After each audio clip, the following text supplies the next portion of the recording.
मैं आप सबका इस पत्रकार वार्ता में स्वागत करता हूं। आज जो मुख्य विषय है वो एसआईआर का है, स्पेशल इंटेंसिव रिवीजन जो इलेक्शन कमीशन के द्वारा किया जा रहा है।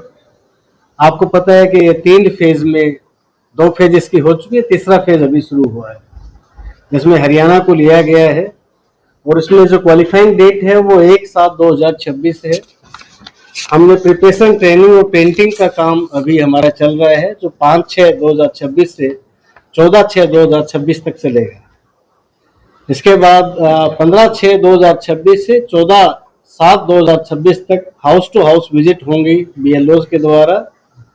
रैशनलाइजेशन ऑफ पोलिंग स्टेशन 14/7/2026 तक होगा। Publication of draft electoral roll 21/7/2026 तक होगा और period of lifting filing claims and objections 21/7/2026 से 20/8/2026 तक होगा। Notice phase disposal of claims and objections इसके लिए 21/7/2026 से 18/9/2026 का समय निर्धारित किया गया है और फाइनल जो पब्लिकेशन ऑफ इलेक्टोरल रोल है ये 22/9/2026 को होगा।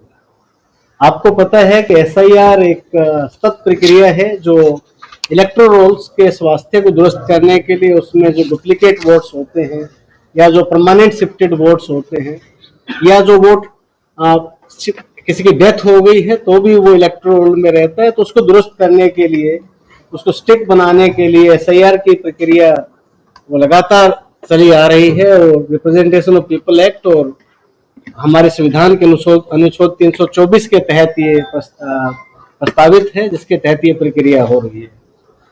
इसके लिए हम आप सब मीडिया के साथियों का भी सहयोग चाहते हैं कि लोगों को आप जागरूक करें और चूंकि ये लोकतंत्र का जो मुख्य उद्देश्य है वो हम कहते हैं कि लोकतंत्र लोगों का, लोगों के लिए, लोगों द्वारा किया जाने वाला शासन है, तो लोगों का जो सहयोग है वो वोट के माध्यम से होता है।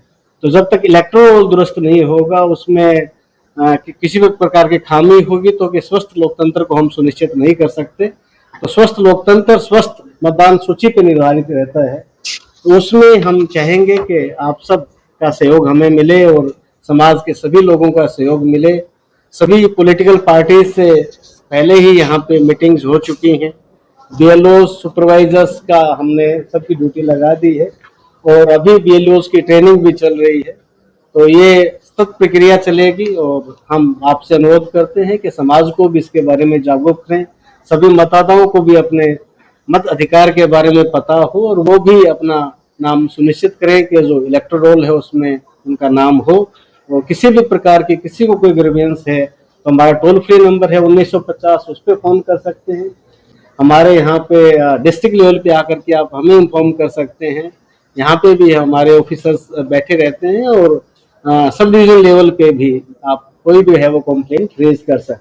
मैंने ड्यूटीज लगा रखी हैं, मैं आपको बताता हूँ कि जो ईआरओ एंड एईआरओ हैं उनकी लिस्ट जो ड्यूटीज हैं वो मैं आपको बता रहा हूँ। 24 पानीपत रूरल में एसडीओ सिविल पानीपत इंचार्ज हैं इसके, और एआरओ इसमें तहसीलदार पानीपत हैं और एईआरओ सेकंड जो हैं वो नायब तहसीलदार मतलोडा हैं और डेडिकेट एईआरओ हैं जिनका काम मेनली स्वीप रिलेटेड एक्टिविटीज का है, to educate the people, extension work, तो वो बीईओ पानीपत इसमें है। 25 पानीपत सिटी के इंचार्ज हैं वो एडीसी साहब हैं और एआरओ इसमें बीडीपीओ पानीपत हैं और एईआरओ नायब तहसीलदार पानीपत हैं और डेडिकेटेड एईआरओ इसमें प्रिंसिपल डाइट पानीपत हैं। ऐसे ही 26 इसराना के एसडीओ सिविल इंचार्ज हैं, तहसीलदार इसराना एआरओ हैं और एईआरओ सेकंड नायब तहसीलदार इसराना और बीईओ इसराना इसमें डेडिकेटेड ईआरओ हैं। 27 समालखा के जो एसडीओ सिविल हैं वो इंचार्ज हैं और तहसीलदार समालखा इसमें एआरओ हैं, एईआरओ सेकंड नायब तहसीलदार हैं और डेडिकेटेड एईआरओ बीईओ समालखा है।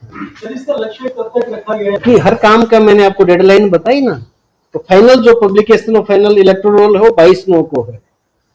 बाकी हर चीज के मैंने डेडलाइन आपको शुरू में ही बताई। कहा कि आप पत्रकार साथियों के भी हमें मदद की जरूरत है। अगर ऐसा आपको कोई लगता है कि गलत व्यक्ति का किसी का वोट बना हुआ है तो हमें बताइए, हम उसको अच्छे से जांच करवाएंगे, उसकी तहकीकात करेंगे और उसको ठीक करेंगे। जो मिसमैच है वो हमारा पानीपत सिटी में और पानीपत रूरल में ज्यादा है। वी वर्क ऑन इट, मैंने देखी थी लिस्ट सुबह, इस पे काम करेंगे, मेरे संज्ञान में है ये। तो है ये थोड़ा चैलेंज है, but we do it. Sir देखिए, अभी आज मैं चूंकि ऑफिशियली पहला ही दिन है, सैटरडे को हालांकि मैंने ज्वाइन किया था, तो today I would take a review कि कहाँ क्या इशू है और उसको जितनी जल्दी संभव होगा उसको रिजोल्व करेंगे। प्रॉपर टीम वर्क और प्रॉपर कोऑर्डिनेशन से ही डिलीवरी होती है और हमारा फोकस रहेगा कि एक पूर्ण रूप से यानी पारदर्शी, अकाउंटेबल और संवेदनशील प्रशासन हम आपको देंगे। और जो भी इश्यूज हैं, चाहे कोऑर्डिनेशन से रिलेटेड है या I believe in team work, पूरी टीम इकट्ठे होकर काम करेगी। तो जब समाज और प्रशासन इकट्ठा होकर काम करते हैं तो ऐसी कोई समस्या नहीं होती, इसका समाधान ना हो। तो मैं उम्मीद करता हूं कि आप सबके सहयोग से, समाज के सहयोग से और सरकार तो अपना काम करेगी। म्युनिसिपल कमिश्नर साहब से बात करके इसका रिजोल्व करेंगे। मैं देखता हूँ क्या इश्यू है और उसको कैसे हम स्ट्रीमलाइन कर सकते हैं, डेवलपमेंट का काम भी साथ साथ चलता रहे और जो आपने जो मुद्दा उठाया है कि मानसून में कोई किसी को समस्या भी ना है। भी है, बहुत अवैध कॉलोनी है, नाम भी बहुत बहुत बड़े बड़े लोगों के भी आते हैं, उसको लेकर सर क्या प्लान रहेगा, इस पे शिकंजा कैसे? लेट मी सी, एक बार मैं एक रिपोर्ट लेता हूँ कि कितना क्या प्रॉब्लम है और क्या क्या कौन कौन से एरियाज है जिसमें ये प्रॉब्लम है, and accordingly we will make a study accordingly. देखो, ये जो करप्शन से रिलेटेड जो भी कंप्लेंट्स आप बता रहे हैं ना, please give them with authentic documents so that we can launch FIR also, है ना। अब ऐसे कह दें और वो फिर आप कह दो कि मैंने सुन लिया, उसका कोई मतलब नहीं। Give some with incredible evidence, दो आप ताकि एफआईआर करवाएं और 2-4 पे होंगे तो अपने आप बाकी सुधर जाएंगे।